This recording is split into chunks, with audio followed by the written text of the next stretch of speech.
Shalom. Shalom. Mari sore ini kita mau sepakat, kita mau sama-sama hampiri tahta Tuhan. Bapa, kami datang kepadamu Yesus. Kami bersyukur Tuhan, karena Kau Allah yang setia buat kami Yesus. Kau Allah yang selalu ada buat kami Tuhan. Terima kasih Yesus atas penyertaan-Mu buat kami Tuhan. Terima kasih Yesus. Bapa-Ku datang dan berserah, Ku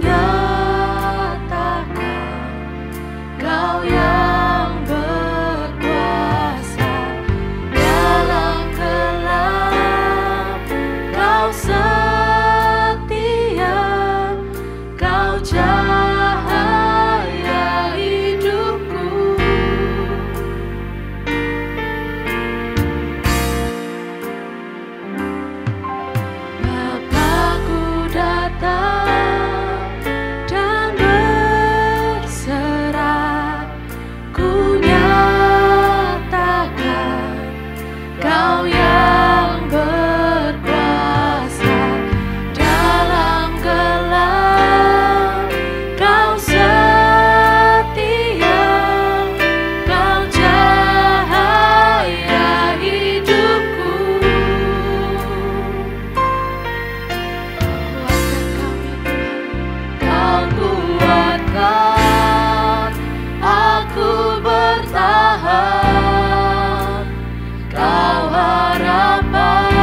harapan kami Tuhan.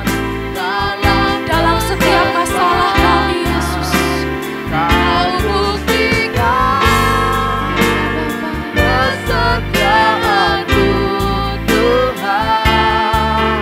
Engkau Allah Immanuel. Kau buatkan kami bertahan Tuhan. aku bertahan. Kau harapan kami Yesus. Harapan dalam kesesakan. Kau buktikan kesetiaan-Mu Tuhan. Engkau Allah Immanuel. Engkau Allah Immanuel. Engkau Allah Immanuel.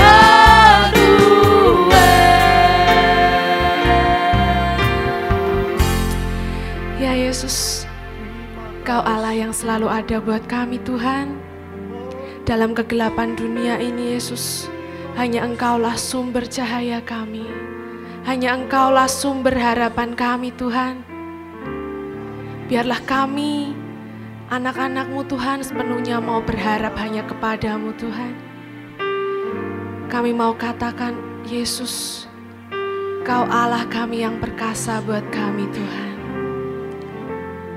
Kau Immanuel buat kami Yesus. Terima kasih Tuhan. Sore hari ini Yesus, kami siap untuk membawa pujian kami. Kami siap untuk memberikan hidup kami yang terbaik hanya untuk Engkau Tuhan. Biarlah pujian kami, biarlah persembahan kami ini Tuhan, semuanya menjadi dupa yang harum dan bisa menyenangkan hati-Mu ya Yesus. Terima kasih Tuhan, hanya di dalam nama Tuhan Yesus Kristus kami sudah berdoa dan mengucap syukur. Semua yang percaya katakan bersama, amin. Shalom. Shalom. Sore ini dimanapun kita berada, kita mau sepakat dulu, kita mau sama-sama menyala-nyala di dalam Tuhan, amin. Amin. Amin. Minggu kemarin kita sudah merayakan hari kenaikan Tuhan Yesus Kristus. Bukan berarti Tuhan Yesus Kristus naik ke surga lalu meninggalkan kita di dunia menderita gitu, enggak ya. Tapi Tuhan Yesus ke surga itu mempersiapkan yang terbaik buat kita. Dan yang pasti Roh Kudusnya dicurahkan buat kita, buat membakar hidup kita menyala-nyala, semakin menyala di hadapan Tuhan, amin. Amin. Mari kita mau lebih lagi menyala-nyala di dalam Tuhan. Haleluya.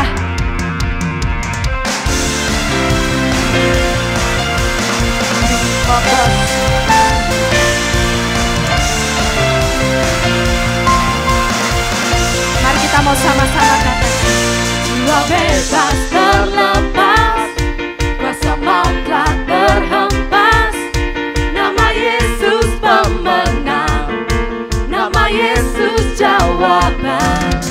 Langkah takkan berhenti, berlari sampai akhir. Serukan tinggi namanya, serukan ajaib namanya. Roh Kudus, Roh Kudus membakar setiap kami.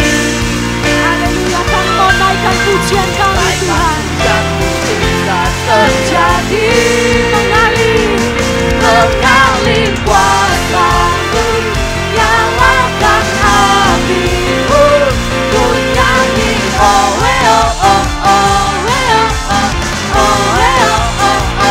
Tercurah kuasa-Mu, nyalakan api-Mu, ku nyanyi oh oh oh oh oh.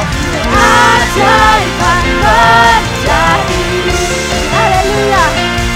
Oh, terima kasih Tuhan. Kami mau melangkah bagi-Mu Tuhan. Haleluya Yesus. Langkah takkan berhenti, kami mau berlari sampai akhir. Serukan tinggi namanya, serukan ajaib namanya. Roh Kudus, Roh Kudus membakar setiap kami. Haleluya. Naikkan pujian mujizat terjadi. Mengalir kuasa-Mu Tuhan. Mengalir Kuasa-Mu nyalakan apimu. Ku nyanyi oh oh oh oh oh oh oh. Tercurah kuasa-Mu nyalakan apimu. Ku nyanyi oh oh oh oh. Keajaiban terjadi. Haleluya. Keajaiban-Mu terjadi sore hari ini Tuhan. Yesus Tuhan.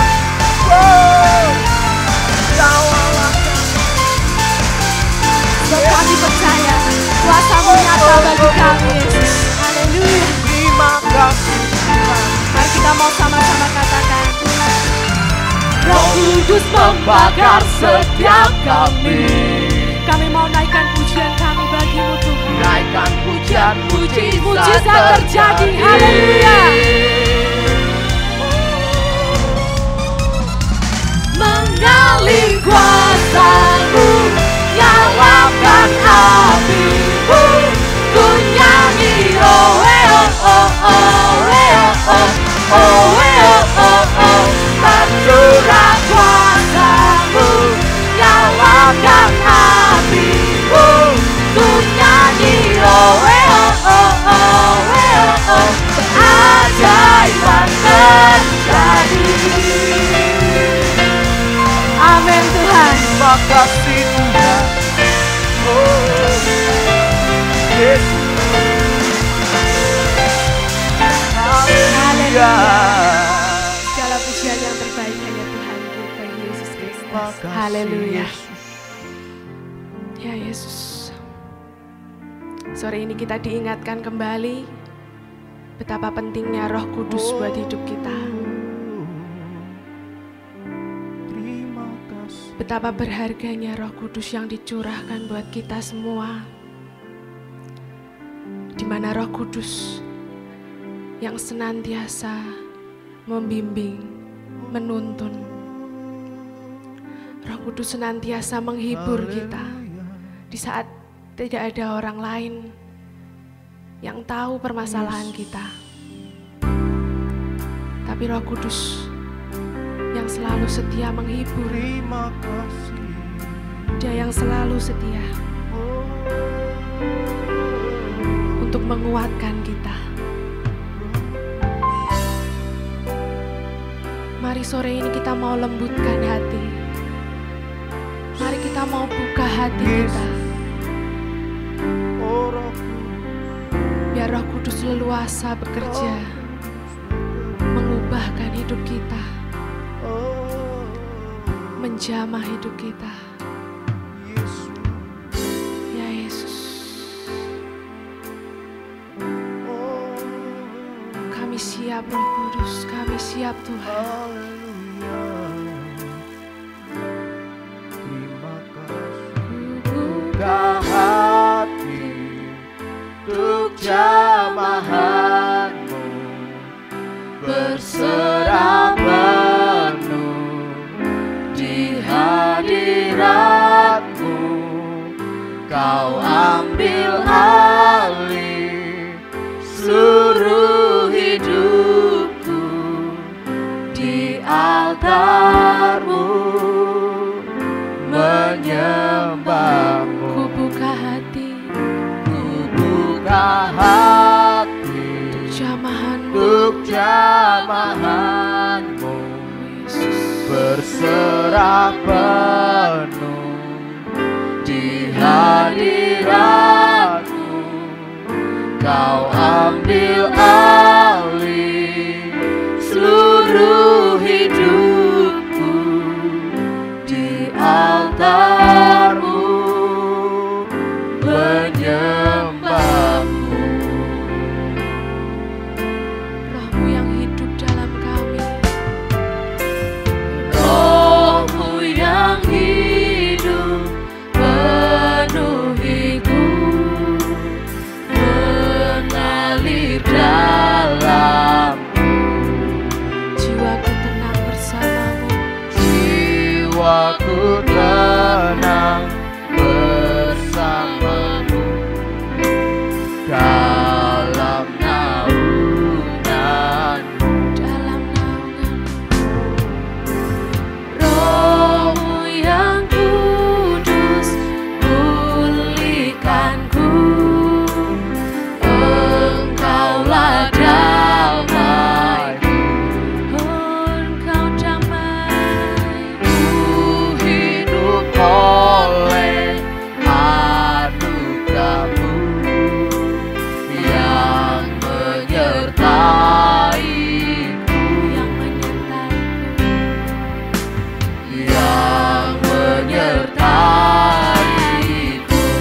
jamahan-Mu, berserah penuh di hadirat-Mu.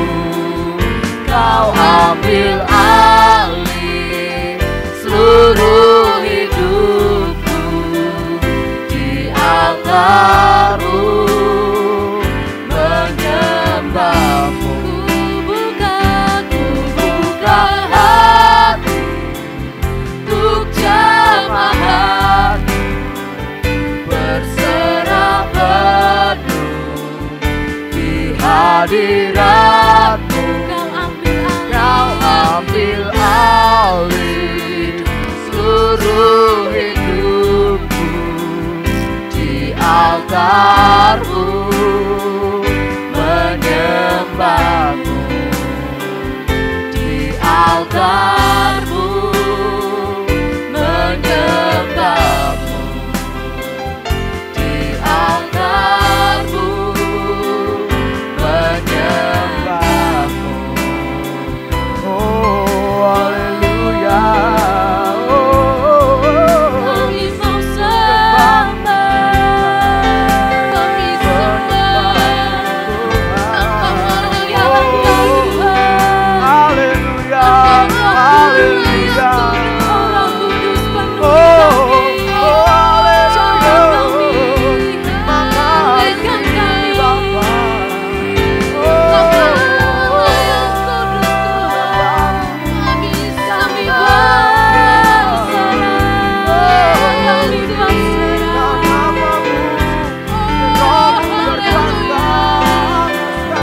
Kami sembah, kami tinggi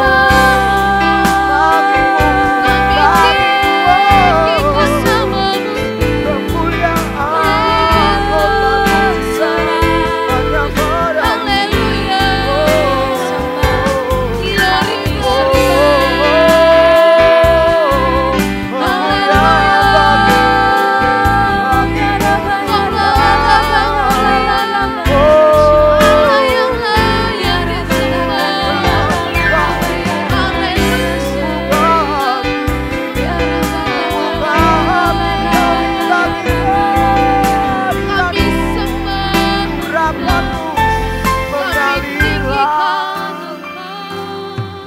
Glory bekerjalah Tuhan, bekerjalah Roh Kudus.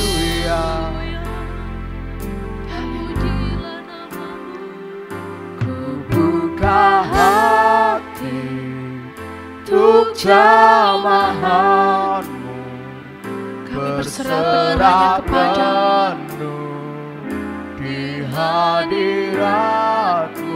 Kau yang ambil alih hidup kami,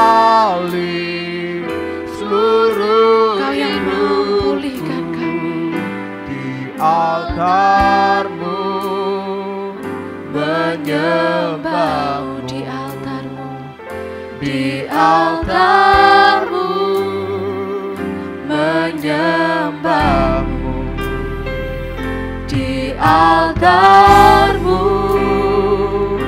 menyembah-Mu.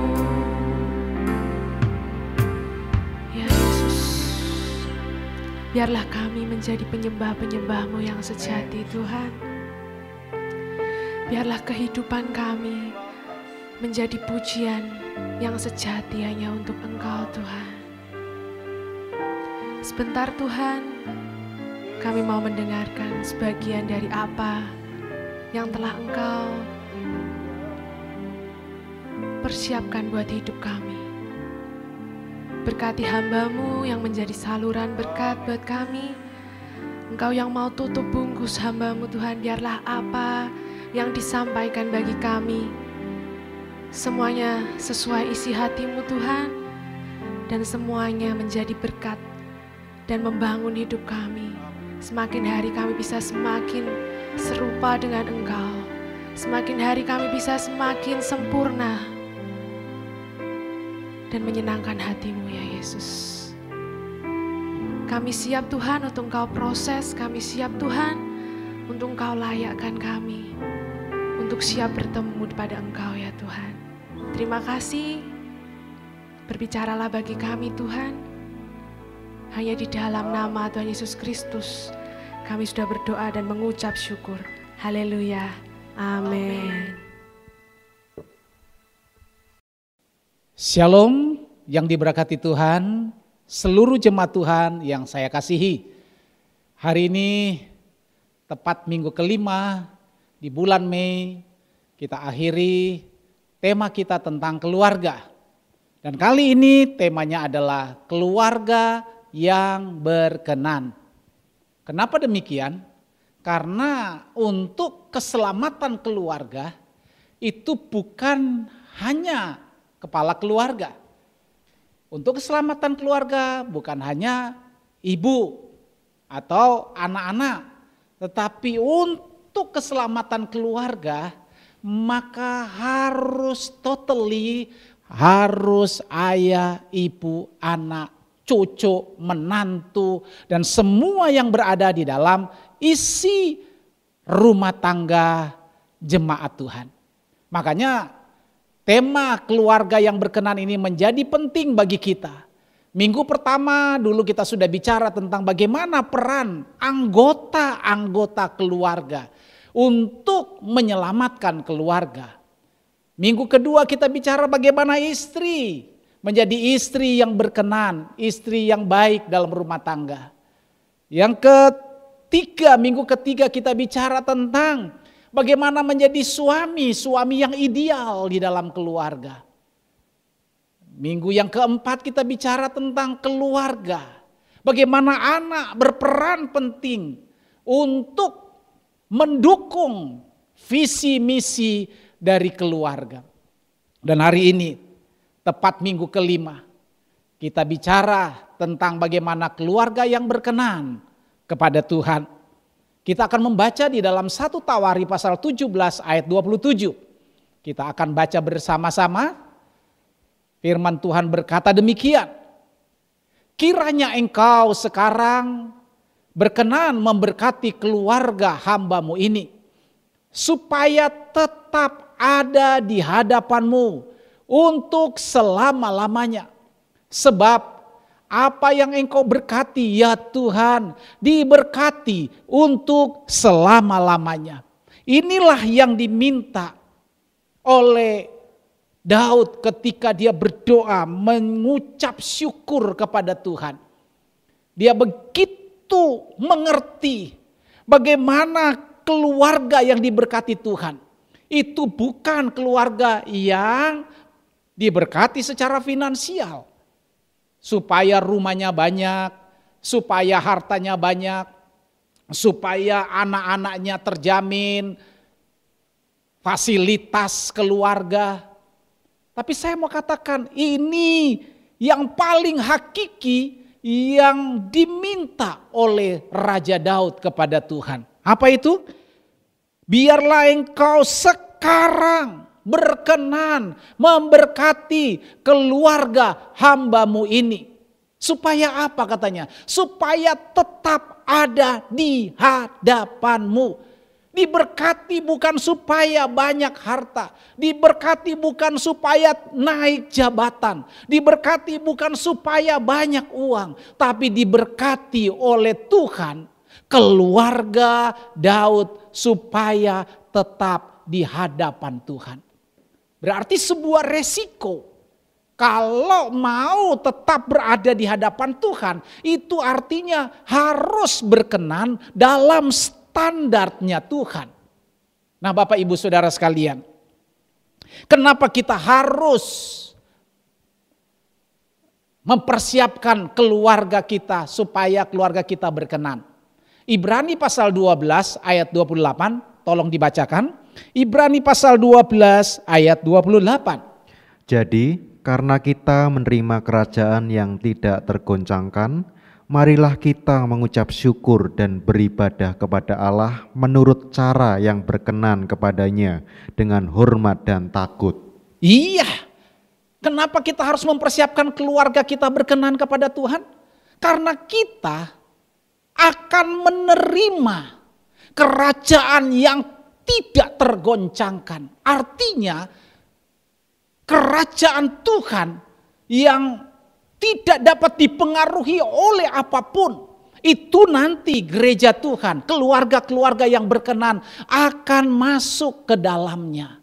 Nah Bapak Ibu, kalau yang tidak berkenan kepada Tuhan, itu pasti tidak mungkin masuk di dalam kerajaan Tuhan ini. Makanya dikatakan bahwa marilah kita mengucap syukur dan beribadah kepada Allah menurut cara yang berkenan kepadanya. Jadi kalau begitu, untuk membawa keluarga kita berkenan di hadapan Tuhan harus ada cara. Caranya apa? Caranya kita harus beribadah kepada Allah dan berkenan. Dengan apa? Rasa hormat dan takut kepada Allah. Bapak Ibu, bagaimana keluarga-keluarga kita mempunyai jaminan bahwa kita akan masuk di dalam kerajaannya? Kalau kita beribadah kepada Allah menurut cara yang berkenan kepadanya. Perhatikan bagaimana kita mempersiapkan keluarga yang berkenan kepada Tuhan. Kita akan eksposisi Kisah Rasul pasal 10. Kita akan eksposisi Kisah Rasul pasal 10. Tentunya ini sebaiknya dan selengkapnya adalah ayat 1 sampai ayat 48. Tapi saya akan mengambil saja beberapa sebagai representatif dari model keluarga yang berkenan kepada Tuhan. Mari kita akan baca Kisah pasal 10 ayat 1 dan ayat 2. Otniel akan membaca ayat yang pertama, saya akan membaca ayat yang kedua. Di Kaisarea ada seorang yang bernama Cornelius, seorang perwira pasukan yang disebut pasukan Italia. Iya, ayat yang kedua, ia saleh, ia serta seisi rumahnya takut akan Allah, dan ia memberi banyak sedekah kepada umat Yahudi dan senantiasa berdoa kepada Allah. Nah, perhatikan. Dikatakan di sini apa? Ia saleh. Siapa yang saleh? Cornelius. Siapa Cornelius? Dia adalah seorang perwira pasukan dari pasukan Italia. Itu artinya dia bukan masuk dalam lingkup keluarga umat Allah. Perhatikan dengan baik. Bahwa dia bukan masuk di dalam komunitas keluarga umat Allah. Tetapi Alkitab mencatat orang yang namanya Cornelius, seorang perwira pasukan Italia, itu dikatakan ia saleh. Ia serta seisi rumahnya. Artinya satu keluarga itu saleh, takut akan Tuhan karena kepala keluarganya orang yang saleh. Jadi Cornelius sebagai kepala keluarga yang saleh itu bisa membuat dampak, berakibatkan seisi rumah tangganya, seisi keluarganya takut akan Allah. Nah, di sini yang kita akan belajar bagaimana Cornelius dan keluarganya di hadapan Tuhan.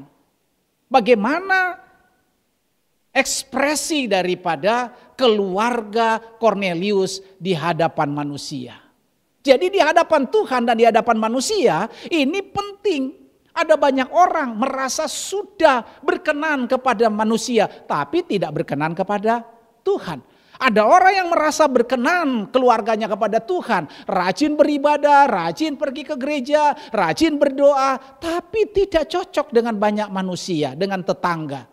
Nah, ini tidak pantas. Tapi kita mau belajar bagaimana Cornelius dan keluarganya. Mereka menjadi orang yang dapat jadi contoh. Kenapa? Karena Alkitab tadi mencatat Cornelius itu hidupnya saleh. Dan Cornelius keluarganya banyak memberikan sedekah. Dan Cornelius dan keluarganya senantiasa berdoa kepada Allah. Nah, di sini yang saya mau katakan, ini jalur dari keluarga Kornelius berkenan di hadapan Allah. Jalur, bukan berarti sudah berkenan, tapi ini adalah jalur. Karena disebut berkenan apa yang dikatakan oleh Petrus pada akhirnya. Di dalam Kisah pasal 10 ayat 3 dan 4, tolong dibaca lagi, Kisah pasal 10 ayat 3 dan 4. Dalam suatu penglihatan, kira-kira jam 3 petang, jelas tampak kepadanya seorang malaikat Allah masuk ke rumahnya dan berkata kepadanya, "Kornelius." Ia menatap malaikat itu dan dengan takut ia berkata, "Ada apa, Tuhan?" Jawab malaikat itu, "Semua doamu dan sedekahmu telah naik di hadirat Allah dan Allah mengingat engkau." Iya, perhatikan Tuhan berkata di dalam ayat 3, semua doamu dan sedekahmu telah naik ke hadirat Allah dan Allah mengingat engkau. Jadi baru sifatnya perhatian dari Allah. Itu sudah bagus. Apa yang dilakukan oleh keluarga Kornelius itu dikatakan doa dan sedekahnya sudah naik sampai ke hadirat Allah dan Allah mengingat dia. Perhatikan. Ternyata walaupun Kornelius dan keluarganya hidup saleh, senantiasa berdoa, memberi sedekah, yang ini adalah menjadi titik perhatian Tuhan. Tetapi, dengar baik, tetapi Kornelius dan keluarganya perlu yang lebih penting. Untuk apa? Untuk mengokohkan status keluarga yang berkenan. Jadi saya mau katakan, hidup saleh, senantiasa berdoa, memberi sedekah, itu baru titik perhatian Tuhan. Kata Tuhan di dalam ayat yang keempat tadi, bahwa Allah mengingat. Tapi ada yang lebih penting supaya Kornelius, keluarga dan seisi keluarganya itu berkenan kepada Tuhan. Nah, ini Bapak Ibu yang perlu kita belajar. Makanya Tuhan berkata di dalam ayat yang kelima, dikatakan begini, sekarang suruhlah beberapa orang ke Yope untuk menjemput seorang yang bernama Simon yang disebut dengan Petrus. Kenapa? Tuhan berkata, bukankah Tuhan sudah mengingat dia? Bukankah doa dan sedekahnya sudah sampai hadirat Tuhan? Tapi kenapa harus dia menjemput yang namanya Simon Petrus untuk datang? Nah Bapak Ibu, ini menjadi penting. Makanya saya katakan tadi, apa yang menjadi hidup saleh, apa yang menjadi doa dan sedekah daripada Kornelius itu baru titik perhatian Tuhan. Tetapi ada yang lebih penting. Sebab itu harus dipanggil orang yang tahu apa itu yang jauh lebih penting daripada hanya sekedar kita beribadah seperti itu. Hanya sekedar memberi, hanya berdoa, hanya saleh. Nah ayat yang ke-35, ketika Petrus dia bertemu, ketika diminta oleh Tuhan, kamu pilih beberapa orang untuk pergi jemput Petrus untuk datang kepadamu dan menjelaskan apa yang lebih penting. Dan ketika Petrus tiba di rumah Kornelius, perhatikan dengan baik, ayat yang ke-35, firman Tuhan berkata begini, setiap orang dari bangsa manapun yang takut akan dia dan yang mengamalkan kebenaran berkenan kepadanya. Setiap orang dari manapun asalkan mengamalkan kebenaran itu pasti berkenan kepadanya. Termasuk Kornelius. Karena memang Petrus berkata bahwa sangat tegas bahwa kami tidak boleh bergaul dengan orang yang bukan umat Tuhan. Tetapi aku tahu ini pasti dari Tuhan. Makanya Petrus waktu dia datang, dia melihat keluarga dari Kornelius, ini keluarga yang luar biasa. Nah Bapak Ibu, jadi pentingnya kita melihat kenapa Petrus harus dijemput, kenapa Petrus harus datang ke rumah Kornelius. Untuk apa? Untuk memberitahukan bahwa firman Tuhan itu adalah sebuah kepastian di mana Kornelius bisa belajar dan menjadi keluarga yang berkenan di hadapan Tuhan. Yang pertama, kita melihat harus menerima Yesus sebagai Tuhan. Perhatikan dengan baik. Jadi keluarga Kornelius kalau seluruhnya mau berkenan kepada Tuhan, maka yang pertama dia harus menerima Yesus sebagai Tuhan. Kisah pasal 10 ayat 36, tolong dibaca. Itulah firman yang ia suruh sampaikan kepada orang-orang Israel, yaitu firman yang memberitakan damai sejahtera oleh Yesus Kristus yang adalah Tuhan dari semua orang. Iya, jadi bukan hanya sekedar Kornelius dan keluarganya saleh, bukan hanya sekedar senantiasa berdoa, bukan hanya sekedar memberikan sedekah, tetapi kalau mau jadi keluarga yang berkenan kepada Tuhan, maka harus menerima Yesus sebagai Tuhan.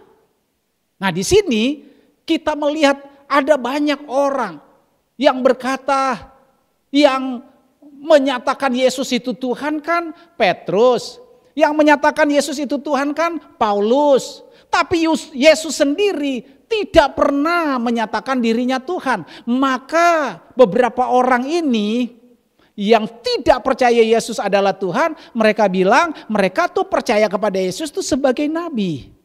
Tapi kalau sebagai Tuhan tuh tidak. Nah, saya harus buktikan kenapa keluarga kita harus berkenan kepada Tuhan. Maka kita harus menjadikan Yesus adalah Tuhan dalam keluarga kita. Kenapa? Karena Yesus yang menyatakan. Karena Yesus yang bicara bahwa dia memang adalah Tuhan. Tolong dibaca Yohanes pasal 13 ayat 13 dan 14. Kamu menyebut aku guru dan Tuhan, dan katamu itu tepat. Sebab memang akulah guru dan Tuhan.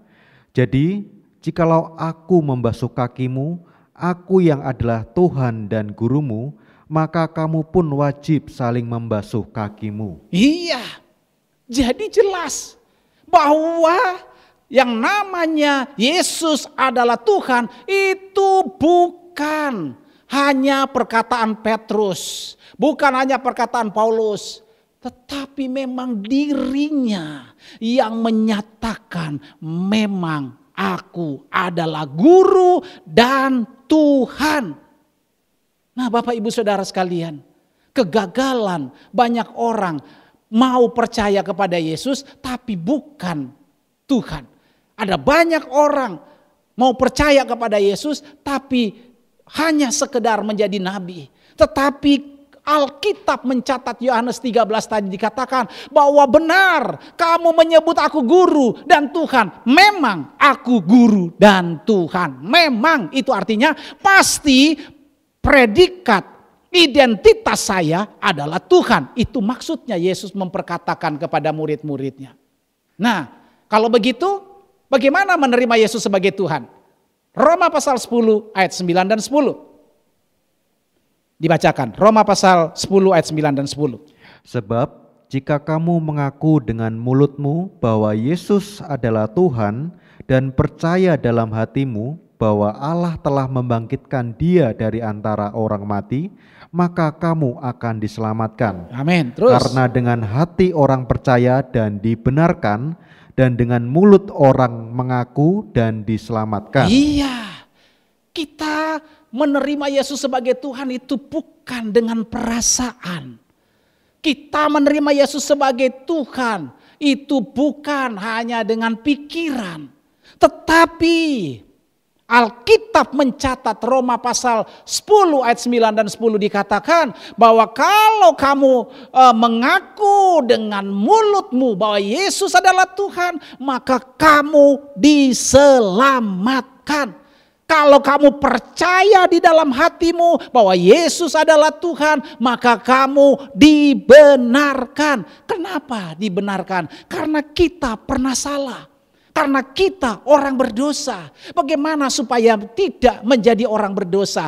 Kita mengaku kepada Yesus bahwa Engkau adalah Tuhan juru selamatku. Maka kata Tuhan, dengan percaya di dalam hati kita, maka kita dibenarkan. Ketika kita mengaku dengan mulut kita, maka kita diselamatkan. Kenapa? Karena mulut kita inilah yang menentukan keselamatan dari Tuhan. Kepercayaan kita harus disertai dengan pengakuan. Nah, pengakuan yang bagaimana? Bukan hanya sekedar pengakuan, Bapak Ibu. Ada banyak orang di luar sana karena terpaksa, karena mau menikah, karena mau dapat harta, karena mau dapat berkat. Mereka berani mengaku Yesus sebagai Tuhan. Tapi Alkitab berkata di dalam 1 Korintus pasal 12 ayat yang ketiga, tolong dibaca, 1 Korintus pasal 12 ayat yang ketiga. Karena itu aku mau meyakinkan kamu bahwa tidak ada seorang pun yang berkata-kata oleh Roh Allah dapat berkata, terkutuklah Yesus. Dan tidak ada seorang pun yang dapat mengaku Yesus adalah Tuhan selain oleh Roh Kudus. Iya. Kalau begitu kita menerima Yesus sebagai Tuhan bukan hanya sekedar pengakuan. Tetapi di dalam hati kita ini harus ada Roh Kudus sehingga ketika kita mengaku Yesus adalah Tuhan benar-benar memiliki kekuatan perkataan. Karena Alkitab katakan apa? Kekuatan perkataan kita adalah ketika seorang dapat mengaku Yesus adalah Tuhan, itu terjadi oleh karena Roh Kudus. Jadi Roh Kudus inilah yang menuntun kita. Ketika Roh Kudus ini menggarap hidup kita, kita percaya kepada Tuhan dan kita mengaku. Kenapa kita harus mengaku Yesus adalah Tuhan? Filipi pasal 3 ayat 2. Filipi pasal 3 ayat 2. Kenapa kita harus mengaku Dia adalah Tuhan? Supaya apa? Filipi 3 ayat 20. Karena kewargaan kita adalah di dalam surga, dan dari situ juga kita menantikan Tuhan Yesus Kristus sebagai juru selamat. Iya, karena kewargaan negara kita adalah di sorga. Maka si pemilik sorga itu sebagai penguasa tunggal, ya kita harus mengaku bahwa Yesus itu adalah Tuhan. Saudara mau masuk jadi warga negara Indonesia harus ada pengakuan. Kita harus punya pengakuan-pengakuan yang diakui oleh Undang-Undang Dasar sebagai warga negara. Pengakuan kita sebagai warga negara sorga adalah harus mengaku Yesus adalah Tuhan. Nah, di sini dikatakan apa? Ayat 20 tadi. Kita menantikan Tuhan Yesus Kristus sebagai juru selamat untuk mengkokohkan kita adalah warga negara sorga. Haleluya. Yang kedua, Kisah Rasul pasal 10 ayat 38, kita harus apa? Menerima Yesus sebagai pelayan kasih atau menerima Yesus, Dia adalah pelayan kasih. Silakan dibacakan. Yaitu tentang Yesus dari Nazaret. Bagaimana Allah mengurapi dia dengan Roh Kudus dan kuat kuasa, dia yang berjalan berkeliling sambil berbuat baik dan menyembuhkan semua orang yang dikuasai iblis, sebab Allah menyertai dia. Iya, Bapak Ibu, Yesus yang diurapi Allah dengan Roh Kudus dan kuat kuasa. Jadi kita melihat dia sebagai pelayan kasih. Dia adalah karena diurapi oleh Allah dengan Roh Kudus. Nah, Alkitab mencatat tadi bahwa dia berjalan berkeliling sambil berbuat baik. Itu bukan karena Yesus itu punya kekuasaan yang lebih. Bukan karena dia banyak hartanya. Bukan dia karena bisa membuat mujizat. Bukan. Tetapi dia menjadi Tuhan yang diurapi dengan Roh Kudus, sehingga perbuatan baik Yesus ini berkualitas. Orang bisa berbuat baik tanpa diurapi oleh Roh Kudus. Bisa kita lihat kebanyakan orang bisa memberikan sedekah, bisa memberikan sembako, bisa memberikan hartanya sebagian. Bisa. Tetapi apa yang dilakukan oleh Yesus itu berdasarkan pengurapan dari Roh Kudus. Kalau begitu, ketika engkau menerima Yesus sebagai pelayan kasih, engkau pun, kita pun, jemaat Tuhan harus punya kualitas bisa berbuat baik. Kita bisa berbuat baik tanpa Roh Kudus, tapi nilainya apa? Karena kelebihan. Karena saya punya banyak uang, saya bisa kasih. Tetapi ada orang-orang yang penuh dengan Roh Kudus, yang diurapi oleh Allah ketika dia berbuat baik. Bukan karena kelebihan.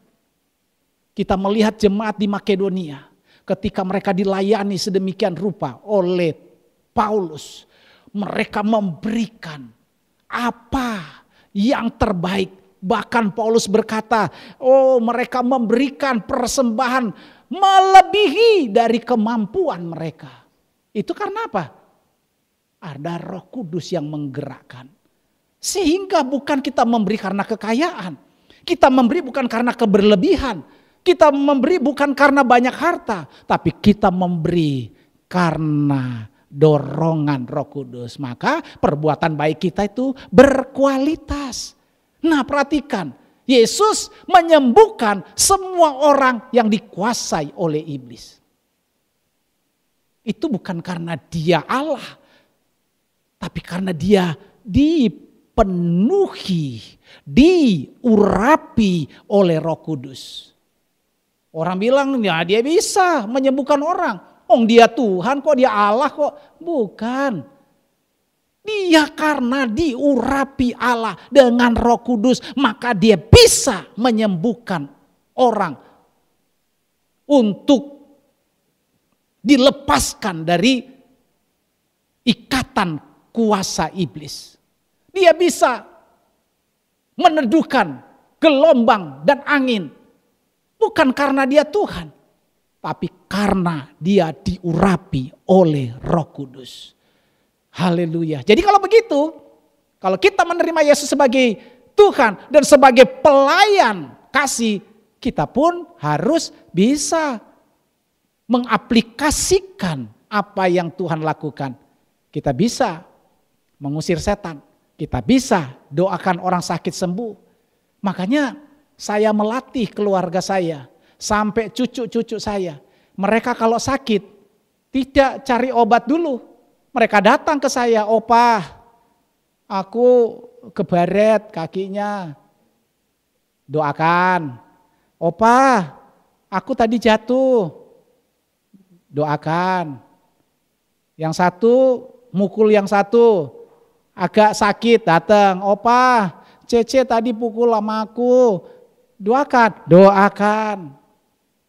Kita tidak usah cari yang besar-besar, tapi apa saja yang kita bisa doakan, kita doakan. Kenapa? Karena kita nurut pada Roh Kudus. Nah, yang ketiga, untuk menjadi keluarga yang berkenan, Tidak cukup hanya hidup saleh. Tidak cukup hanya banyak berdoa. Tidak cukup hanya memberikan sedekah. Tetapi ini yang penting. Kita harus menerima Yesus adalah hakim. Menerima Yesus adalah hakim. Kisah Rasul pasal 10 ayat 42. Baca. Dan ia telah menugaskan kami memberitakan kepada seluruh bangsa dan bersaksi bahwa dialah yang ditentukan Allah menjadi hakim atas orang-orang hidup dan orang-orang mati. Amin. Yesus telah ditentukan Allah menjadi hakim atas orang-orang hidup dan orang-orang mati. Tidak disebut Yesus menjadi hakim atas orang Kristen dan bukan orang Kristen. Tetapi yang jelas Yesus menjadi hakim atas orang-orang hidup, artinya semua orang hidup dan semua orang mati. Yesus adalah hakim. Nah kalau begitu, yang pertama kita belajar bahwa apa yang membuktikan Yesus nanti akan menjadi hakim. 2 Petrus pasal 2 ayat 9. Tolong dibaca. 2 Petrus pasal 2 ayat yang ke-9. Maka nyata bahwa Tuhan tahu menyelamatkan orang-orang saleh dari pencobaan dan tahu menyimpan orang-orang jahat untuk disiksa pada hari penghakiman. Amin. Yesus sebagai hakim tahu menyelamatkan orang-orang saleh dan menyiksa orang-orang jahat. Karena memang dia hakim. Bapak Ibu, sudah pasti, sudah ditentukan oleh Bapa bahwa Yesus itu adalah hakim. Dan dia akan menyelamatkan orang-orang saleh dari pencobaan. Dan dia tahu menyimpan orang-orang jahat untuk dihukum. Bapak Ibu Saudara sekalian, kita serius menjadi orang percaya, harus menjadi orang yang berkenan. Keluarga kita harus menjadi keluarga yang berkenan kepada Tuhan. Karena Tuhan tahu menyelamatkan orang-orang yang berkenan kepadanya. Yang kedua, Tuhan sebagai hakim akan memberi upah kepada mereka hamba-hambanya. Wahyu pasal 11 ayat 18. Baca lagi. Dan semua bangsa telah marah, tetapi amarahmu telah datang dan saat bagi orang-orang mati untuk dihakimi dan untuk memberi upah kepada hamba-hambamu, nabi-nabi dan orang-orang kudus, dan kepada mereka yang takut akan namamu, kepada orang-orang kecil dan orang-orang besar, dan untuk membinasakan barang siapa yang membinasakan bumi. Iya, perhatikan dengan baik. Semua bangsa telah marah, tetapi amarahmu telah datang dan saat bagi orang-orang mati untuk dihakimi dan untuk memberi upah kepada hamba-hambamu, nabi-nabimu, dan orang-orang kudus. Siapa orang-orang kudus? Adalah orang-orang yang berkenan. Siapa orang-orang kudus? Adalah orang-orang yang berbuat saleh. Adalah orang-orang yang percaya bahwa Yesus adalah Tuhan. Dan Yesus adalah pelayan kasih. Dan Yesus adalah hakim. Dan pada akhirnya mereka akan diberi upah. Kenapa Tuhan harus memberi upah? Berarti orang saleh, orang yang berkenan itu ada pekerjaan. Kalau saudara bekerja di dunia, 1 bulan diupah UMR. Kalau jadi manajer, sekian juta. Kalau jadi kepala kantor, sekian puluh juta. Nah Bapak Ibu, itu karena apa? Diberi upah, karena bekerja. Kalau begitu, kita yang menjadi orang percaya, yang berkenan kepada Allah harus bekerja. Kalau tidak bekerja, tidak dapat upah. Selamat, tapi tidak ada upah. Makanya kita tahu sebentar lagi dia akan menghakimi seluruh dunia. Orang percaya, orang tidak percaya, hamba-hambanya, nabi-nabinya, orang-orang kudus, dan mereka yang takut akan Tuhan akan diberi upah. Haleluya. Yang ketiga, Tuhan sebagai hakim akan memberi mahkota kebenaran. 2 Timotius pasal 4 ayat 8.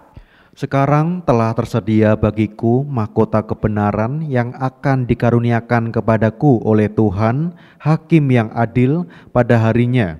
Tetapi bukan hanya kepadaku, melainkan juga kepada semua orang yang merindukan kedatangannya. Iya, rindulah, sebentar lagi Tuhan datang. Tapi kalau dia datang, Tuhan kita ini, dia sebagai hakim akan memberi mahkota kebenaran. Ini target kita. Bukan hanya menjadi Kristen biasa, tapi Kristen yang berkenan kepada Allah. Tuhan sebagai hakim yang adil, dia akan memberi mahkota kepada kita. Haleluya. Yang terakhir, yang keempat, kita harus menerima Yesus sebagai juru selamat. Kisah pasal 10 ayat 43. Firman Tuhan berkata demikian, Kisah pasal 10 ayat 43. Tentang dialah semua nabi bersaksi bahwa barang siapa percaya kepadanya, ia akan mendapat pengampunan dosa oleh karena namanya. Iya, barang siapa yang percaya kepadanya, ia akan mendapat pengampunan dosa oleh karena namanya. Namanya Yesus Tuhan Juru Selamat. Nah Bapak Ibu, makanya perhatikan dengan baik. Kisah Rasul pasal 4 ayat 11 sampai 12 dikatakan begini. Yesus adalah batu yang dibuang orang oleh tukang-tukang bangunan, yaitu kamu sendiri. Namun ia telah menjadi batu penjuru. Ayat 12. Dan keselamatan tidak ada di dalam siapapun selain di dalam Dia. Sebab di bawah kolong langit ini tidak ada nama lain yang diberikan kepada manusia yang olehnya kita dapat diselamatkan. Jadi kita harus menerima Yesus sebagai juru selamat. Karena memang tidak ada di bawah kolong langit ini orang bisa menyelamatkan selain di dalam Yesus. Selain di dalam namanya yang berkuasa. Haleluya. Maka saya memberikan kesimpulan. Menerima 4 hal dari eksistensi Yesus. Yaitu apa? Yesus sebagai Tuhan. Yesus sebagai pelayan kasih. Yesus sebagai hakim, Yesus sebagai juru selamat, maka Tuhan akan memperlengkapi orang-orang yang menerima firman Tuhan ini dan diaplikasikan dalam hidupnya, maka Tuhan memperlengkapi mereka dengan karunia Roh Kudus. Perhatikan pasal 10 ayat 44 sampai 48 dibaca. Ketika Petrus sedang berkata demikian, turunlah Roh Kudus ke atas semua orang yang mendengarkan pemberitaan itu. Dan semua orang percaya dari golongan bersunat yang menyertai Petrus tercengang-cengang karena melihat bahwa karunia Roh Kudus dicurahkan ke atas bangsa-bangsa lain juga. Sebab mereka mendengar orang-orang itu berkata-kata dalam bahasa roh dan memuliakan Allah. Lalu kata Petrus, bolehkah orang mencegah untuk membaptis orang-orang ini dengan air, sedangkan mereka telah menerima Roh Kudus sama seperti kita? Lalu ia menyuruh mereka dibaptis dalam nama Yesus Kristus. Kemudian mereka meminta Petrus supaya ia tinggal beberapa hari lagi bersama-sama dengan mereka. Ini keluarga Kornelius adalah keluarga yang istimewa. Kenapa demikian? Kerinduan untuk maju sampai menjadi keluarga yang berkenan kepada Tuhan. Tuhan mengutus Petrus untuk datang memberikan penjelasan. Apa itu? Tentang eksistensi Tuhan. Tentang siapa Yesus. Dan mereka menerima dengan sukacita. Alkitab katakan mereka penuh dengan Roh Kudus dan mereka berkata-kata dalam bahasa roh dan memuliakan Tuhan. Petrus dan teman-temannya terkagum-kagum, mereka tercengang melihat bahwa karunia Roh Kudus dicurahkan juga ke atas bangsa-bangsa lain. Yaitulah Tuhan kita yang penuh dengan kasih dan karunia. Dia memberikan kasih karunia ini kepada keluarga, seisi keluarga Kornelius. Untuk berkenan kepada Tuhan, mereka harus dibaptis. Bapak Ibu, itu sebuah tanda kerendahan hati. Kita dibaptis untuk menerima Yesus sebagai Tuhan dan Juru Selamat. Ayat yang ke-48 dikatakan, kemudian mereka meminta Petrus supaya ia tinggal beberapa hari lagi bersama-sama dengan mereka. Ada apa? Orang yang mengerti dan menerima Yesus sebagai Tuhan dan Juru Selamat adalah orang-orang yang haus dan lapar akan kebenaran. Sehingga mereka berkata, Petrus, jangan langsung pulang. Berikanlah kami kembali kebenaran-kebenaran firman Tuhan supaya kami lebih mantap dan kokoh. Ini tanda orang yang hidupnya berkenan kepada Tuhan. Hati-hati Bapak Ibu, jemaat Tuhan. Kalau engkau sudah mulai tidak suka dengan firman Tuhan, itu tanda engkau sedang berada di luar perkenanan Tuhan. Jangan sampai, karena sudah dikasih tahu di dalam Ibrani pasal 12 tadi, bahwa kenapa kita harus menjadi keluarga yang berkenan. Karena kita sudah disiapkan sebuah kerajaan yang tidak tergoncangkan. Haleluya. Mari kita akan tundukkan kepala kita. Kita akan menyanyi sebuah lagu. Oh haleluya. Tak akan pernah ku sesali mengiring Yesus sepanjang hidupku. Lewati air mata, ku saksikan kemuliaan Tuhan. Untuk panggilan Tuhan ini, berapapun harganya, kita harus bayar. Karena Tuhan menyiapkan kita satu tempat, yaitu kerajaan Tuhan yang tidak tergoyahkan. Haleluya.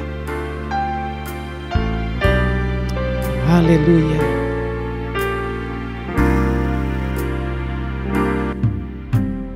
Tak akan pernah ku sesali mengiring Yesus sepanjang hidupku, lewati lembah air mata, ku saksikan kemuliaan-Mu dinyatakan. Berapapun harga yang harus ku bayar, ku kan tetap setia melayani. Amin, amin, amin. Oh Tuhan, biarlah kami terus mau melayani Engkau. Karena Engkau berkata Engkau akan memberikan upah kepada kami. Bila kami terus melayani, bekerja di ladang Tuhan, akan ada satu upah yang luar biasa.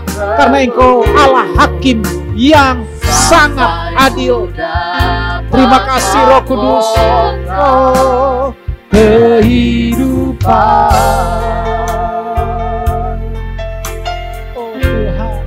Tak akan pernah ku sesali, tak akan pernah ku sesali mengiring Yesus sepanjang hidupku, lewati lembah air mata, ku saksikan kemuliaan dinyatakan. Berapapun harga yang harus ku bayar, ku kan tetap setia melayani, mengasihimu, mengiringmu seumur